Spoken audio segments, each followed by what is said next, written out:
আজকের খাবারের মেনুতে সারাদিন কী ছিল সেটা আপনাদের সাথে শেয়ার করতে চলে আসলাম।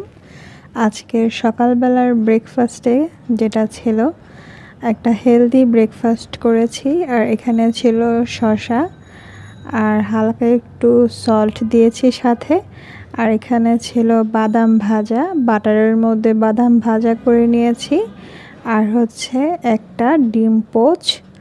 আর এই পোচটাও হচ্ছে বাটারের মধ্যে করেছি। আর এতে করে টেস্টটাও ভালো আসে, স্মেলটাও ভালো থাকে, খেতে ভালো লাগে, সেজন্য বাটার দিয়ে করতে পারেন।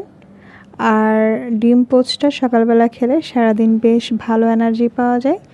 দুপুরের লাঞ্চ মেনুতে ছিল, আমি এখানে নিয়েছি 1 বাটির মতো ভাত, ছোট একটা বাটির সাইজের 1 বাটি ভাত নিয়েছি, অলমোস্ট 2 চামচের মতো, এরকম পরিমাণে অল্পই।